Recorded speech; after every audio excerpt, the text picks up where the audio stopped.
Je voudrais remercier le président Erdogan et son équipe. Je remercie le peuple turc de soutenir l'unité territoriale de l'Ukraine. Le président Erdogan soutient toujours l'Ukraine. Il considère la Crimée ukrainienne et pour moi, c'est un signe très important. C'est important, cette amitié et ce soutien politique de l'Ukraine. Nous avons une bonne discussion au plus haut niveau.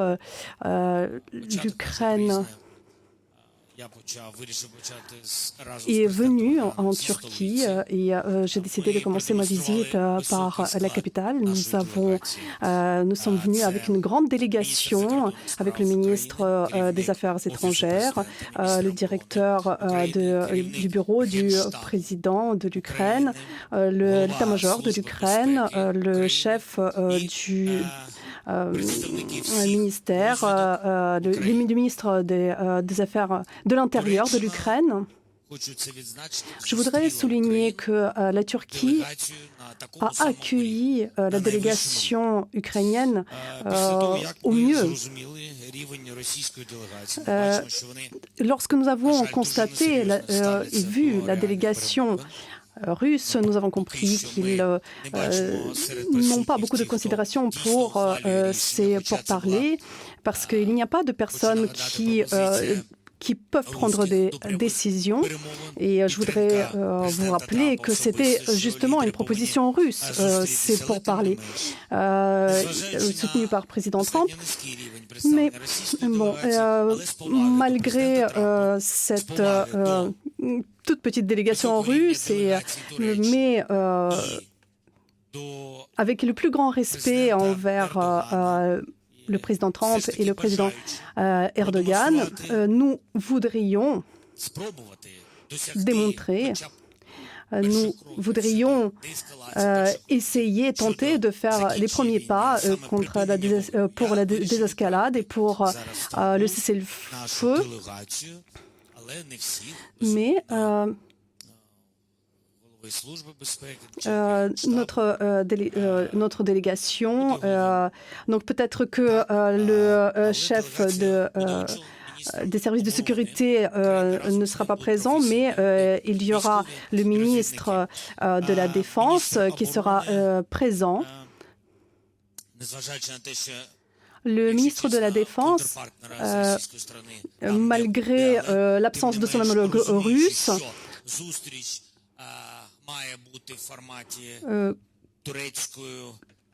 sera là et nous comprenons que ce sera dans un format avec la présence de la partie ukrainienne, russe et turque.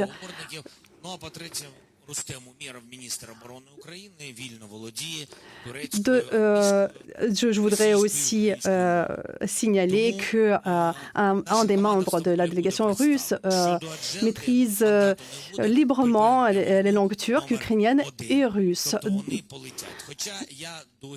Donc je considère que la Russie n'a pas de considération, beaucoup de considérations sérieuses quant à cette proposition et n'a pas de volonté d'arrêter cette guerre. J'ai rencontré le président de la Turquie demain matin. Nous allons rejoindre le sommet à Tirana. Nous allons rejoindre le sommet qui a été qui a été organisé préalablement avec les représentants de 40 pays différents. Donc, je vais écouter vos questions. Vous pouvez les poser. La première question, la chaîne de télévision Ukraine.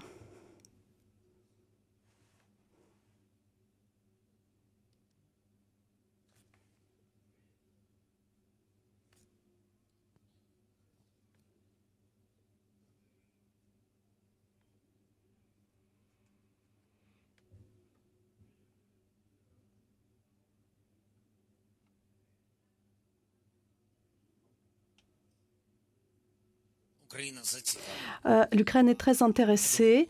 Nous avons discuté avec le président Erdogan et nous sommes mis d'accord que notre groupe et le groupe turc sera présent.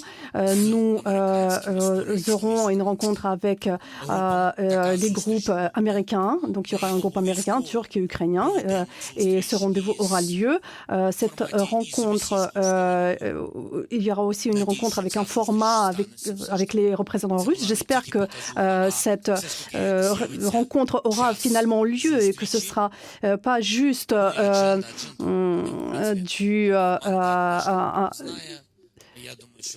jeu, mais que ce sera vraiment quelque chose qui aura vraiment lieu.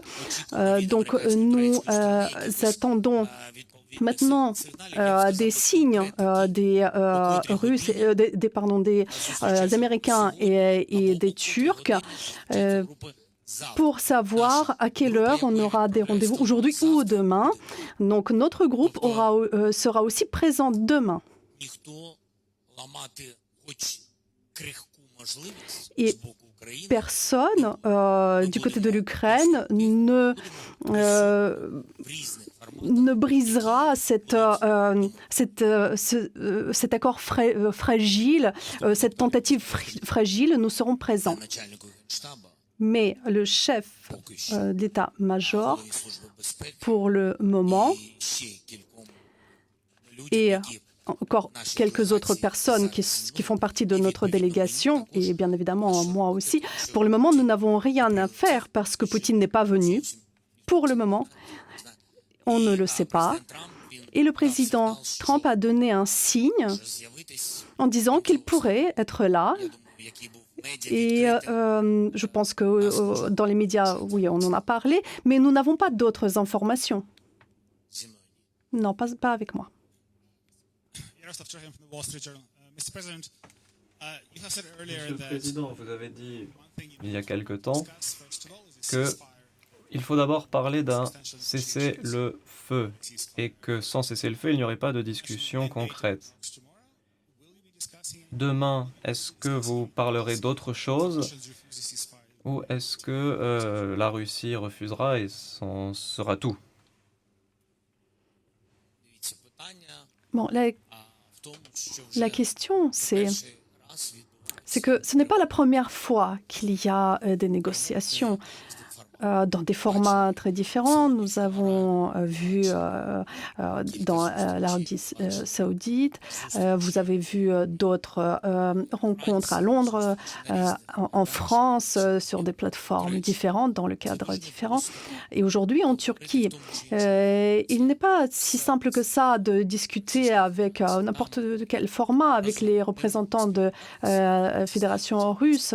Vous savez que nous n'avons pas pu discuter en Arabie saoudite parce que c'était un format différent. Mais la Russie a dit que Poutine est prêt pour discuter de négociations directes. Et j'ai tout de suite réagi. Il a donné la date et j'ai répondu que nous y serons. J'y serai à cette date.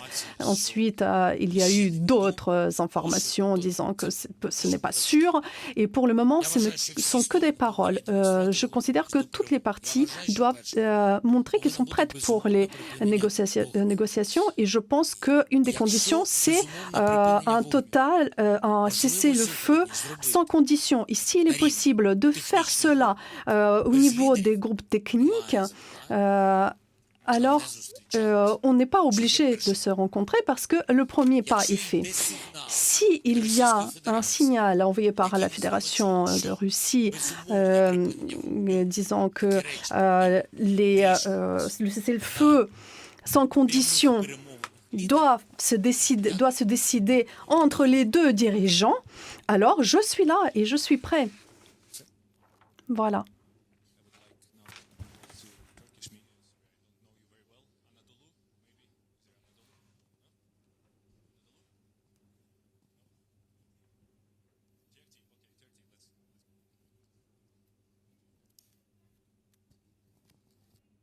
Mr. President, Turkey has been a reliable and sincere actor in efforts to bring peace between Russia and Ukraine. In the Dans le cadre des possibles négociations de paix entre la Russie et l'Ukraine, quelles peuvent être les prochaines étapes et à quoi peut ressembler une paix équitable et juste pour l'Ukraine? Merci.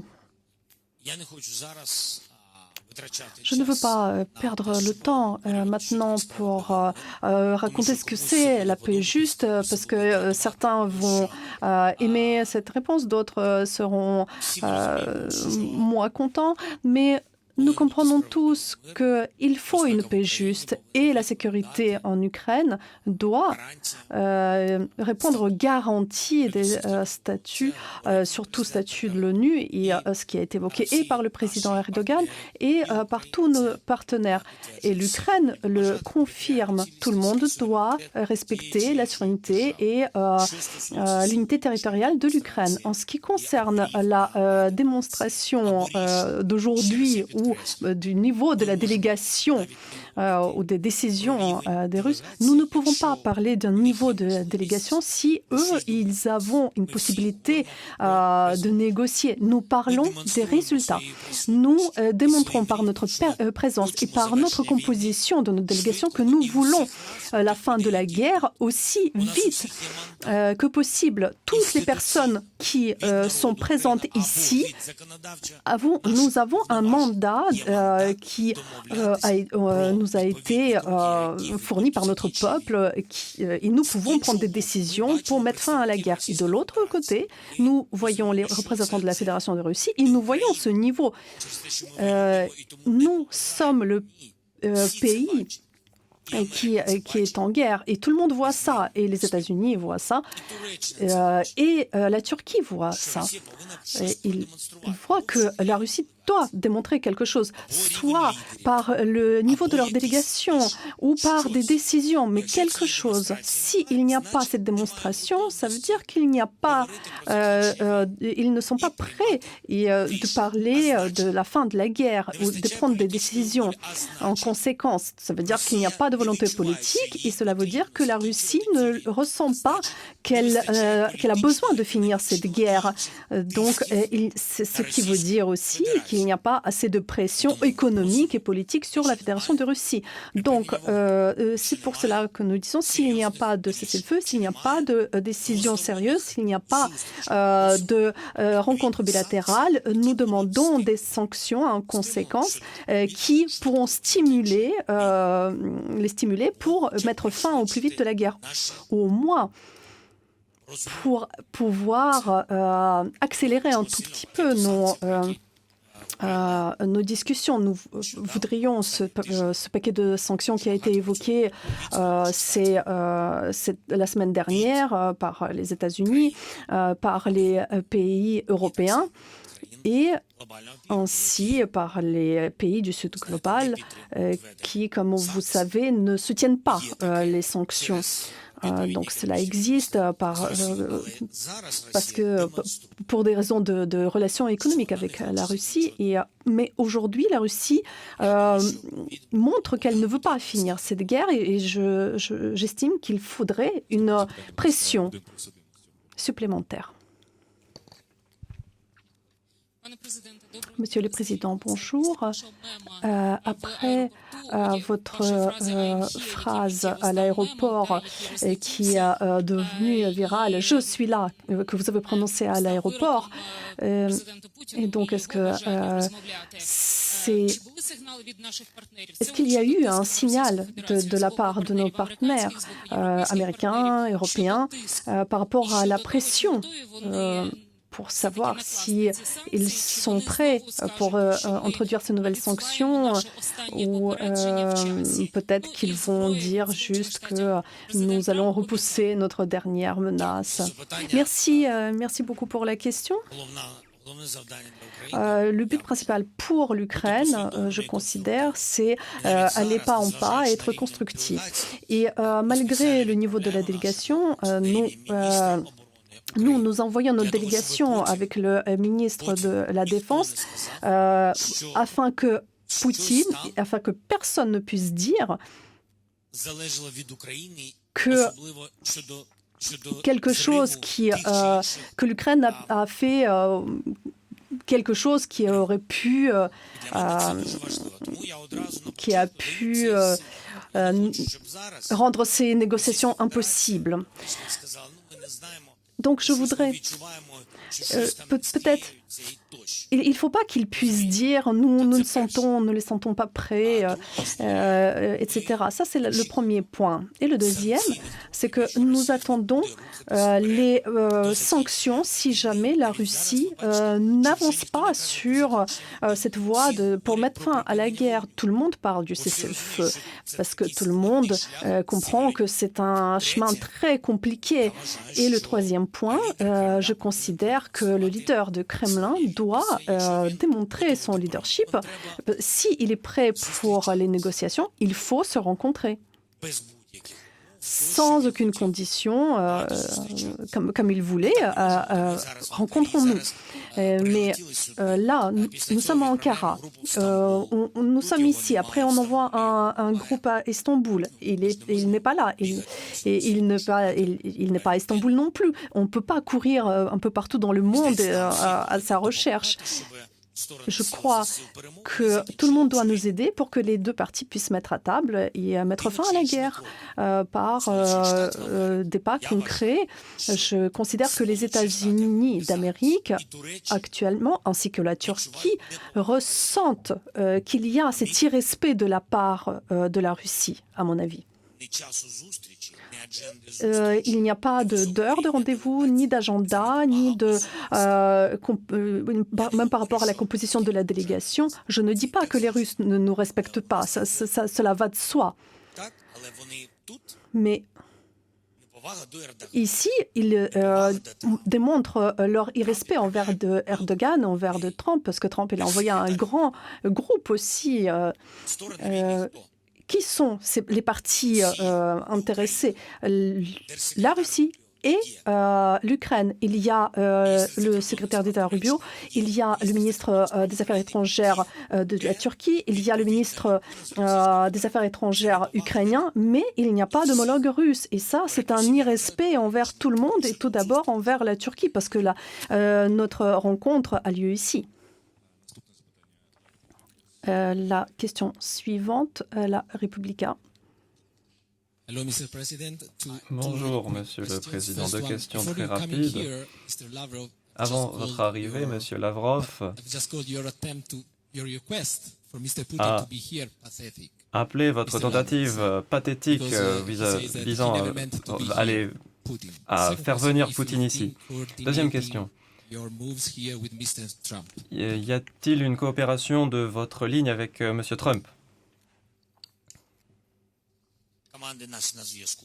Nos équipes sont en lien et nous n'avons pas coordonné personnellement avec M. Trump ces actions, mais il y a des délégations qui ont envoyé leurs délégations au plus haut niveau. Les deux parties ont fait. Ensuite, il y a un tournée au Proche-Orient que le président Trump est en train d'effectuer et chaque jour, il rencontre des dirigeants. Il y a des décisions qui sont prises et il a dit qu'il est prêt de participer et donc il sait qu'il y aura le président de l'Ukraine. S'il y a le président russe, il a dit qu'il se joindra à nous. Donc il démontre qu'il est prêt et qu'il veut aider. C'est comme ça que je le comprends. En ce qui concerne le ministre des Affaires étrangères russe,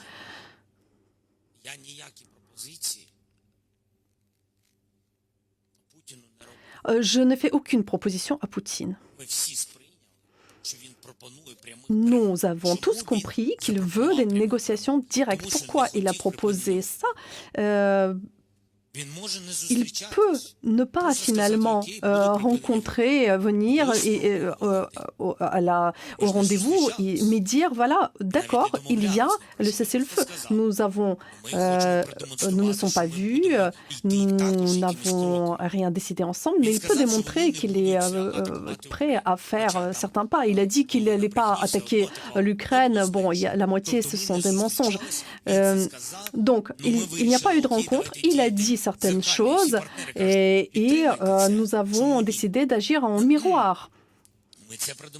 Donc nous avons fait la démonstration de notre bonne volonté et lui également, il peut faire exactement la même chose, juste dire nous sommes prêts pour le cessez-le-feu pour les 30 jours. Et comme ça, on n'est pas obligé de se voir. Mais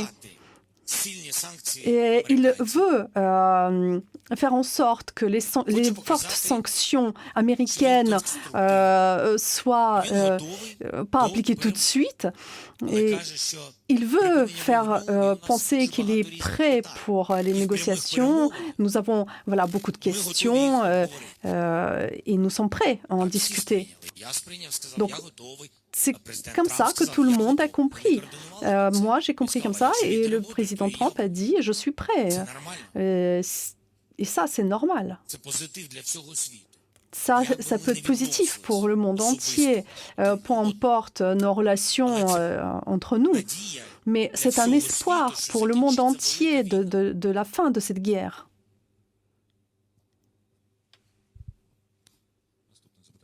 La question suivante, les nouvelles de Crimée.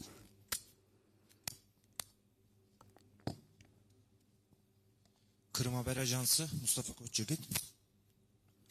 Sayın Cumhurbaşkanı,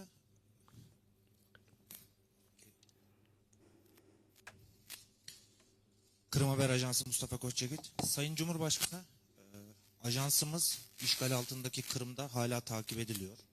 Bununla birlikte Yarımada'daki Ukrayna vatandaşları hala bizim içeriklerimizi takip ediyorlar. Onlarla iletişimimiz ve diyalogumuz devam ediyor. Tabii bu noktada özellikle son süreçte bazı uluslararası yayın organlarında Ukrayna'nın barışa ulaşabilmesi için topraklarından taviz vermesi gerektiği yönünde yorumlar yapılıyor. Tabii buradaki atıf açıkça Kırım. Kırım kastediliyor burada. Ve Yarımada'daki yaşayan Ukrayna vatandaşları da bizlere gönderdikleri mesajlarda, yorumlarda oldukça endişeli olduklarını söylüyorlar. Buna mukabil Kırım Tatarlarının resmi organı Kırım Tatar Milli Meclisi de Ukrayna'da toprak bütünlüğü noktasında her zaman Kırım'ın Ukrayna toprak bütünlüğü içerisinde yer aldığı, Kırım'a dair bir karar verilecekse şayet bu Ukrayna devleti ve Kırım'ın yerli halk olan Kırım Tatarlarından başka herhangi bir kişinin buna karar verme yetkisi olmadığını söylüyorlar. Bununla birlikte şahsen siz de biliyoruz ki Kırım dahil Ukrayna'nın toprak bütünlüğüne sarsılmaz bir desteğiniz söz konusu. Ancak başta söylediğim gibi işgal altındaki yaşayan Ukrayna bölgelerinde yaşayan Ukrayna vatandaşları için onların endişelerine dair ne söylemek istersiniz? Yine devamla görüşmelerde şayet Ukrayna'nın Kırım dahil toprak bütünlüğüne dair bir talep gelirse Ukrayna bu noktada hangi tavrı gösterecek? Pozisyonu ne olacak? Teşekkür ediyorum.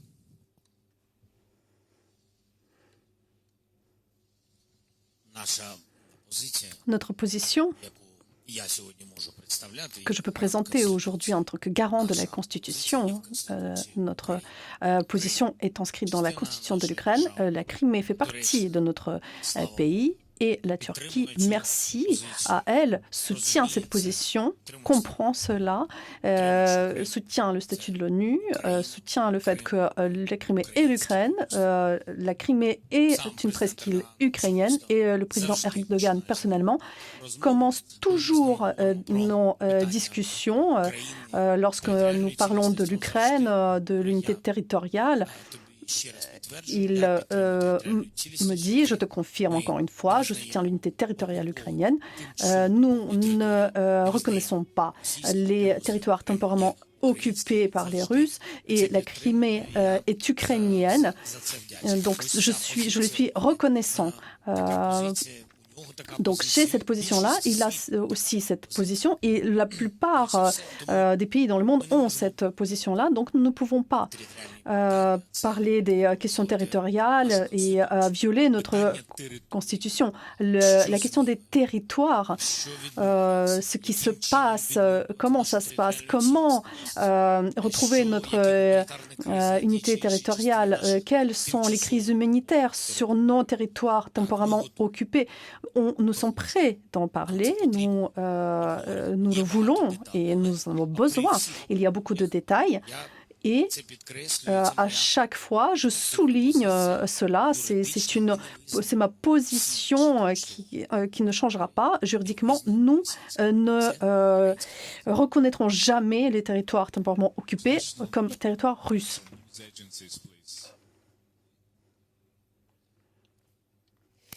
Zelensky à Ankara, mais il ne se rendra pas à Istanbul. Il confirme donc son absence aux négociations de paix, mais le président ukrainien se dit prêt toujours à des discussions directes avec le président Poutine.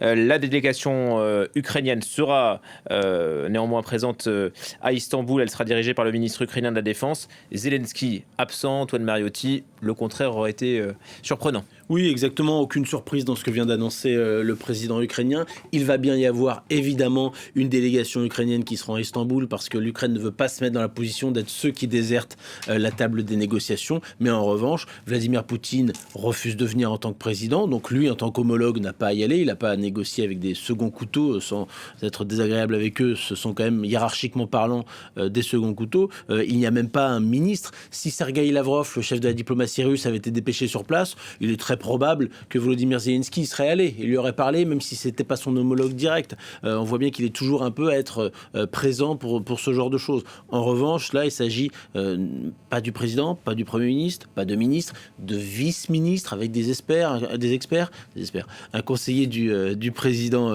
Poutine. Donc, évidemment, ça ne peut pas être le président Zelensky qui vient en personne. Il dépêche tout de même son ministre de la Défense, qui est quand même un gage de sérieux, en tout cas de volonté, de montrer qu'il y a une volonté de négocier sérieusement. Ce n'est pas le cas des Russes. Mais ce n'est pas le cas des Russes qui, encore une fois, ramènent la quatrième tranche dans la hiérarchie. Donc on est très loin. Il dit d'ailleurs, la Russie, Vladimir Poutine, ne prennent pas ces négociations au sérieux. Donald Trump avait dit qu'il pourrait potentiellement venir. Je n'ai pas plus d'informations que ça. Donald Trump a dit d'ailleurs, je viendrai si c'est sérieux. Et d'ailleurs, ce qui est quand même la reconnaissance que toute cette séquence diplomatique est un échec. Donald Trump a dit oui, mais bon, c'est normal finalement. Je comprends en tout cas que Vladimir Poutine ne vienne pas parce que je ne suis pas là et que finalement rien ne peut se faire sans qu'on soit là. Sauf que si ça avait été réellement le cas, il serait venu immédiatement parce qu'il n'a qu'une envie, c'est d'avoir cet accord. Donc cela montre bien quand même que Donald Trump, pour l'instant, je dis bien pour l'instant, et on en parlera sans doute avec Mathieu Mavin, ne veut pas aller encore frontalement face à Vladimir Poutine. Il dit toujours qu'il est prêt à remettre des sanctions parce qu'il commence à être un petit peu agacé du temps qui passe et du temps que ça prend pour avancer dans ces négociations. Mais pour l'instant, alors que là, Vladimir Poutine lui fait quand même un pied de nez, et un pied de nez à Zelensky, qu'à 2 reprises, il a refusé le demande de cessez-le-feu unilatéral de 30 jours, ça commence à faire un petit peu beaucoup. Mais la balle, elle est dans quel camp, là, maintenant Poutine, c'est à lui de répondre, lui qui a proposé ces négociations, sa présence à Istanbul, et finalement laisse la chaise vide. Tant qu'il n'a pas une pression forte, et pour l'instant il n'en a pas une, c'est le maître des horloges. Il décide s'il vient ou s'il ne vient pas. Il dit dans la nuit de samedi à dimanche dernier, nous allons lancer des négociations directes. Très bien, c'est un véritable pas. Il n'y en a pas eu depuis 3 ans, dont acte. Volodymyr Zelensky le prend au mot, dit très bien, je serai jeudi à Istanbul, donc chiche, je vous attends Vladimir Poutine. Poutine n'avait pas dit qu'il viendra en personne, il faut quand même le rappeler aussi, et il ne vient pas. Donc tant qu'il n'a pas de pression, Vladimir Poutine fait ce qu'il a toujours fait finalement, c'est-à-dire semblant de vouloir négocier, d'être du bon côté de l'échiquier, comme si c'était finalement l'Ukraine presque qui avait déclenché cette guerre et que lui voulait bien négocier. Il ne veut pas négocier, il ne veut même pas envoyer ceux qui sont importants dans son administration pour négocier. Je rappelle quand même que sur des sujets qui étaient moins directement impactants pour le territoire russe ou le voisinage proche russe, sur un dossier qui est le dossier syrien, eh bien c'est les ministres, et notamment Sergueï Lavrov, qui étaient envoyés par Vladimir Poutine et qui ont fait un nombre de rounds de négociations absolument impressionnant, avec les Américains notamment, avec John Kerry, et les Américains informaient ensuite les Européens. Donc ça montre bien encore une fois que ces négociations, en effet, pour l'instant, elles ne sont pas prises au sérieux par Moscou, qui tente de gagner du temps, qui fait un écran de fumée et qui continue d'avancer sur le terrain en reprenant par exemple ce matin, selon Moscou, 2 localités ukrainiennes.